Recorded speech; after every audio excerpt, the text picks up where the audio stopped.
myself and the guest, but we do have guests pretty much from beginning to end today. Mike DeMoro will be first. Senator Paul Formica will be next. Mitchell Ettis, Bob Stefanowski from the Heritage Foundation, Joel Griffith will join me. Robert Hyde, who's running for United States Senate at 9:05, and my pal Rick Coster will save me from the insanity at 9:35 today, and we'll talk about nothing. So by then I'll be exhausted. And Monday, listen, because what has happened, and this is not bad, it's just, it is what it is. It happens. I've been doing this for a long time. So it inevitably happens every single year, less on the odd years when it's just municipal elections, but every other year you get this onslaught of politicians who come on the show. Now, I'm not talking about really any of the ones necessarily who are on today. I mean, there's one new name that you haven't heard who's running for U.S. Senate, wants to come on because we've had a couple other U.S. Senate candidates on, so again, fair is fair, and that's fine, and we'll chat with him and see where he stands, and maybe you'll like him, maybe you won't, we'll see, but that'll be coming up a little bit later on. The rest are pretty much the normal cats that we have on a regular basis, but it's funny because my inbox gets inundated every single day, and then, and I'm not saying that these people do it, they don't, because the people that I have on regularly don't act like this, but some of the other folks sometimes do, and again, I'm not saying any of these folks do, don't take it the wrong way. I'm just saying I find my inbox at this time of the year overflowing, and I guess that's a good thing. That means that folks out there want to talk to you. Although I don't see it overflowing with my Democrat friends. I don't understand that. I'm a pretty fair guy, I think, right?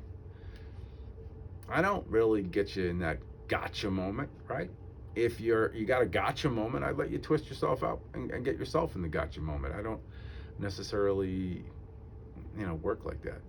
If there's an issue that we are diametrically opposed to, certainly we'll have a conversation, and it may even get heated, but I can't remember, I'm trying to think of the worst conversation I've ever had with a politician on the air, like an unfair conversation that I've had, and I left it and said, I shouldn't have did it. I can't remember any. Anyway, for whatever reason, the Democrats or the folks on the progressive side of the aisle don't want to talk to you guys out there. I don't know why that is.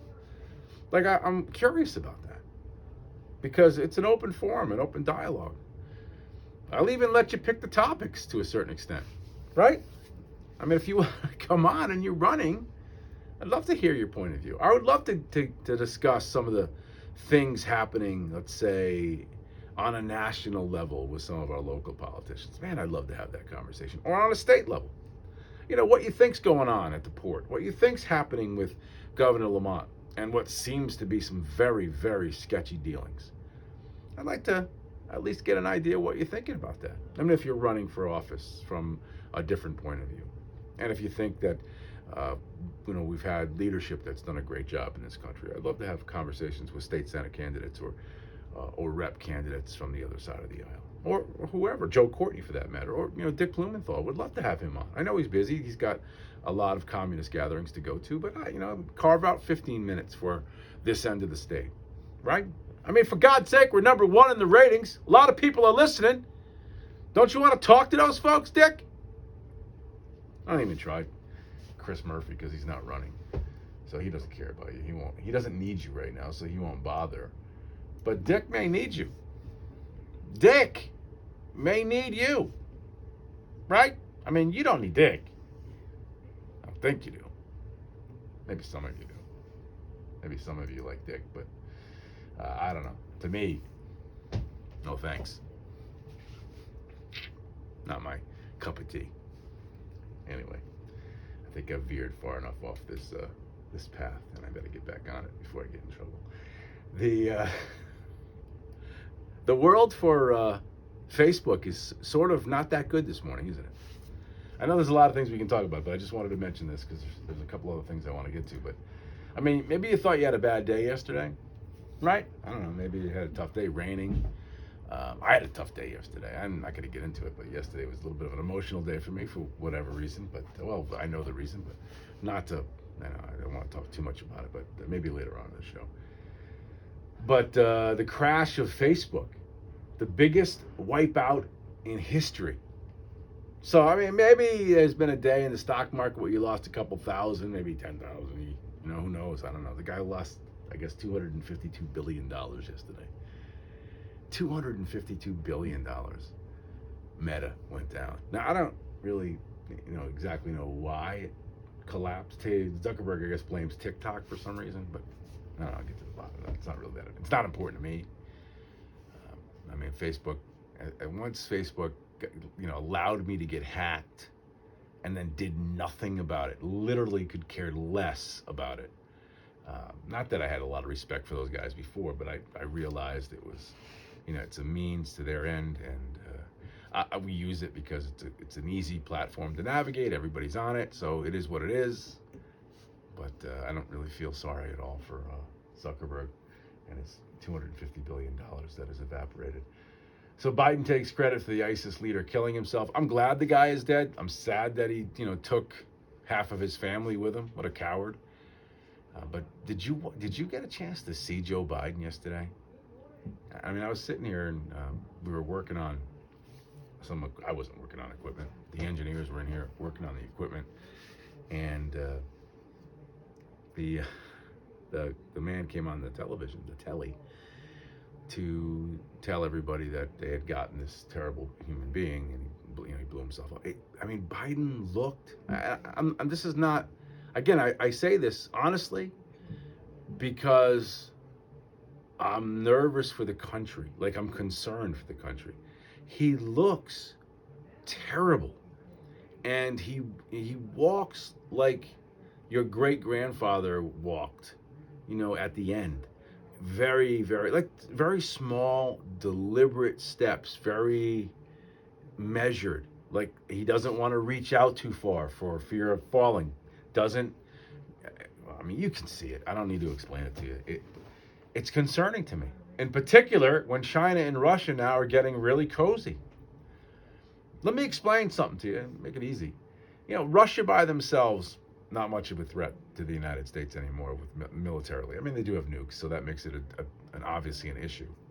China, with the manpower and their advanced military, or the spending on military, obviously is number 2 in the world as far as a challenger to the United States.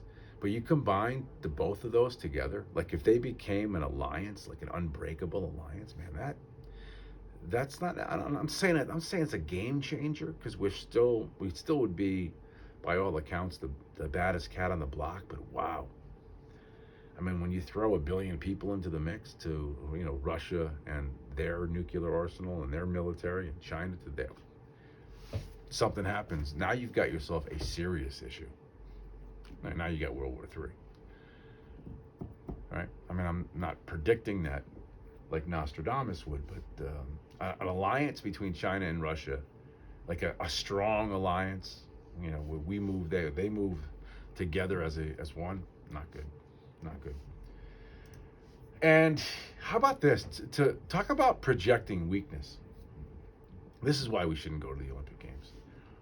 Pelosi warns the U.S. athletes not to risk incurring the anger of ruthless Chinese government officials during the Olympics.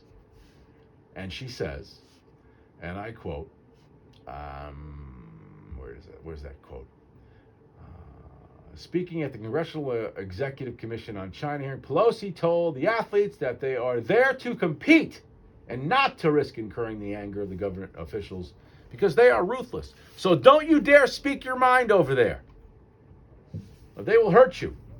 I know there's a temptation on the part of some to speak out while they're there, Pelosi added, one day ahead of the Olympic Games. I respect that, but I also worry about what the Chinese government might do. Really? So Nancy Pelosi, third most powerful person in the free world, is telling our U.S. athletes, don't talk. Don't exercise your right of free speech, because the Chinese people may hurt you and we're not going to be able to do anything about it. Why are our athletes there then? How dare she say that? That actually annoyed me to no end today. So I'm an athlete. I'm going over to China to compete. Okay, be quiet. Do the ice skating or whatever the hell else, hockey, whatever I would do. Ice skating, no, probably not. Fall on my ass. But I'm an athlete. I'm going to go over there. God forbid somebody sticks a microphone in my, in my face after a big win or a big loss, and I got to be incredibly measured with what I say, and I can't talk about freedom in America and how great it is for fear that China will get mad. And what? Put me in some work camp? What the hell is going on? This is supposed to be the Olympic Games. Or young athletes competing. And Nancy Pelosi says, no, yeah, that's great, but, don't say anything because they're really bad over there. And if they get you, you're on your own. Talk about projecting weakness. Wow. How about leadership says, China, our people are going over there, and I completely expect every single one of them to come back. Unless they go out of their way and break the law and injure some Chinese citizens, they can say whatever the hell they want. And if that's not the case, they're not going. And if you take one of them and you harass one of them and for some reason they're off the grid for 5 hours, we're coming with hell.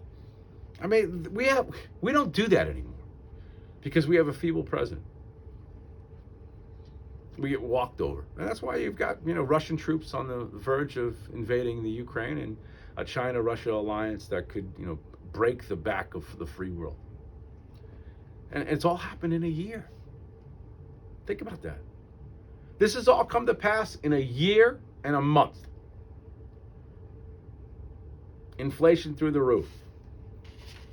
Right? It's going up because the interest rates are going up. Crime is through the roof. Immigration continues to wreak havoc. And by the way, they haven't solved the COVID issue. People are still dying. So all of those things, and that racial divide, that unity that was supposed to come with this president, certainly hasn't come. Oh, but Lee, it hasn't come with this president because you won't suck up to him, right? You won't kiss his fanny. That's why we're not unified, really. So I see a weak president with weak ideals and a weak constitution and spine, projecting weakness, and a phony and a complete fraud.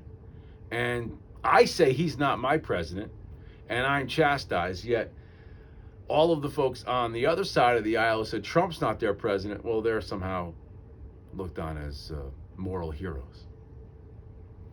Man, I tell you, I didn't like Trump. Give me Trump all day long, twice on Sunday when it comes to being the president, as opposed to this absolute clueless clown who's in the White House right now. It is he's an embarrassment. And the people that are around him are an embarrassment. And Kamala Harris is an embarrassment. And Nancy Pelosi is an embarrassment. And Chuck Schumer is an embarrassment. An embarrassment! They mock the things that we as more conservative-minded people hold to be important. Mock things like the American flag and patriotism. Mock things like putting the country first. The absolute idea that Nancy Pelosi would say, don't say anything because you might get in trouble over there. And man, those evil Chinese folks, they might do something bad to you. If that's where we are, don't send them. We shouldn't be sending them anyway. You want to kiss the rear end of the Chinese because they spend a whole bunch of money. You're forgetting that they unleashed the Wuhan flu on the planet? No, that seems to be forgotten. That whole part of the equation, nobody seems to care about that anymore. I do. I hold them responsible. Completely, 100%. Their absolute disdain for the West, the absolute disdain for the way we live, couple that together with their careless, reckless attitude towards the environment and the planet and other forms of, they don't care. And they showed that by releasing the Wuhan flu. All right. I'm going to take a break. That's how we begin. Mike tomorrow will join me in a mere matter of seconds. We'll chat with him. Facebook post is up, if Facebook still has power.